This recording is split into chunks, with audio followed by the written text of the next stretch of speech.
These suspicious artifacts should have never been discovered. Once in a while, archaeologists, and sometimes amateur archaeologists, make some bizarre and remarkable discoveries. Sometimes, the findings are amazing and surprising, defining their value.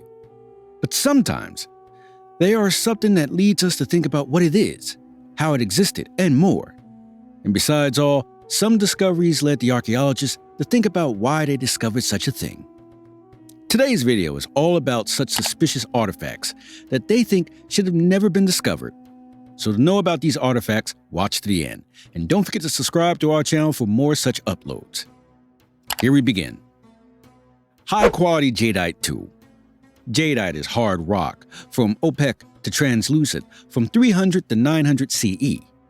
The high-quality translucent jadeite was reserved for the elaborative jadeite plaques, earrings, and figurines for royalty and other elite members. However, some discovered the 1,200-year-old jadeite tool at one of the 110 ancient salt-working sites, Ekwe Now. The salt workers and some entrepreneurs were able to retain high-quality tools for their craft through the production as well as distribution of a basic biological necessity, salt. Salt was highly in demand for the Mayan diet, and they discovered that it was available in a storable form of wealth. It was an essential preservative for meat or fish.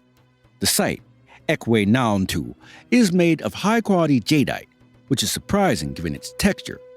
The translucent appearance of the tool results from the tightly woven grains in the material, making the tool durable and desirable. Moreover, a wooden handle intact was also recovered there. Analysis of the wood showcased that it was made from Honduran rosewood. Jadeite artifacts of Mayan sites are associated with ceremonial or ritual locations, with high-quality jadeite reserved for elite things. The high-quality discovery is surprising and offers new insight into the classic Mayan exchange system, mysterious Gotland grooves. Sweden's island of Gotland. Around 3,600 known prehistoric grooves on stones are scattered. Around 600 are scored in the limestone bedrock. The remaining are found on 800 other stones. So are they part of an ancient astronomical observatory? Well, the island is an old place and had Neolithic structures dating back 3600 BC and more.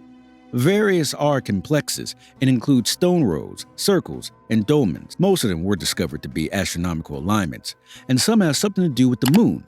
Still, others are also aligned for major events of the sun and will have possible connections to stars, planets, as well as constellations. The groove's lengths vary from 0.5 to 1 meter, and it is 5 to 10 centimeters wide to 1 to 10 centimeters deep. The essential feature of this groove is its alignment, and some studies showcase that grooves on stone are not parallel. Somehow, they are orientated in different directions, and some even cross others. Moreover, on any specific stone, the grooves are not orientated randomly, but seem to follow a particular orientation pattern, which may change from groove to groove. Who created these stones? Were the creators nomads wandering the island and creating new stones? Many questions are left unanswered, but there are some other sites as well that have similar stones. One such place is Simon's yacht on the Wee, where the grooves are running down, and many people believe these markings are formed by rainwater, but are somehow artificially cut, as some believe. Satanic Plaque. Archaeologists were known after the remains of the altar and the pagan metal plaque were discovered above the St. Margaret's Loch in Winey Hill. Experts further confirmed this ornate metal plaque to be pagan. The metal depicted two figures, a male figure with horns as well as a female figure with a surrender pose, and it was all set in a pentagram shape inside the circle. The pentagram symbolizes paganism and is used in worshiping the devil. The second find was the altar, displaying objects found next to the plinth that was both buried beneath the topsoil. The guardians of the historic environment Scotland called the scientists after these were found. Still, it was surprising that they were removed by an unknown person before investigating the site. As a result, there is now just a concrete plinth and holes in the turf. The plaque was likely pagan after the images were displayed, and the points of the pentagram depict the four elements: fire, water, earth, and air. The two figures are the goddess of water and the horned god. Numerous runestones are embedded in the concrete triangle around the plaque and some small figures. Scientists said it was against the pagan tradition to use concrete in any ritual, as only natural elements like stone or wood should be used. The pentagram was associated with paganism, but it was used by different groups, including the branches of paganism and Satanism. Maya Batman suit. What about one of the bat figures that imposed power in Mesoamerican mythology? Camazotz. It means death bat, which originated deep in Mesoamerican mythology as a dangerous cave-dwelling bat creature. The cult following the creature began with the Zapotec Indians of Mexico. The figure was adopted into the pantheon of the Maya Quiji tribe, and the legends of the bat god were recorded in its literature. Bats are menacing creatures in various cultures and are nocturnal and associated with night, that is, death. For example, in the Maya culture, the bat god Camazotz was linked to death. Camazotz is the name of a monstrous creature. They inhabited a cave known as the House of Bats in Popol Vuh. Most scholars suggest that it was inspired by the vampire bat, but others believe it was based on the giant vampire bat that went extinct during the Holocene. Zotzilla, the ancient Mayan mythological text in the Popol Vuh, was the name of the cave inhabited by the Camazotz, who was a popular monster with a humanoid body. The monster was also popular as he was not fully human, but had a head of a bat, a nose resembling a flint knife, and more. So, he was half human and half bat. He attacked victims by their necks and decapitated them. In Popol Vuh, it is recorded that the creature decapitated Hun-Apu, the Maya hero. He is also one of the 4 animal demons responsible for wiping out mankind during the age of the first sun. Also, there arose a question of whether Dracula inspired the story of Camazotz. So, if Dracula had been 25% larger, it would have been acquired more blood and attacked massive animals and humans. Hence, it is undoubtedly an attack by a bat that would give rise to the legends of supernatural monsters. The fossil evidence only suggests that Dracula may have coexisted with humans for various years in America, and legends of bat-like monsters make it a plausible connection. Mysterious shipwreck artifacts. To your surprise, a massive sum of $168,000 USD has been pledged to deep scan a horde of mysterious artifacts on England's coast.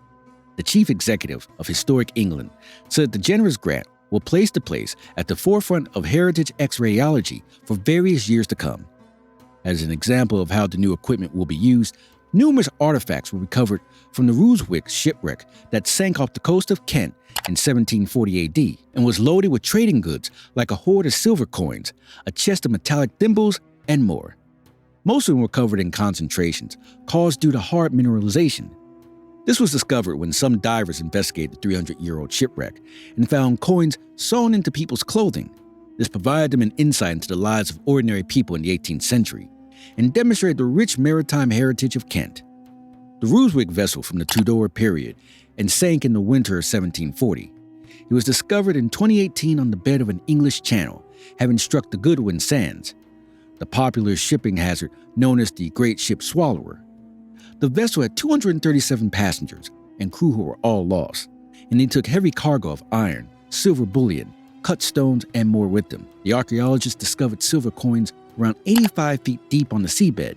Many also had holes drilled so they could be attached to their clothes, as transporting currency was somehow prohibited at the time. Also, it was later found that this investigation led to a better understanding of the wreck and established a way forward for the future management of the remains.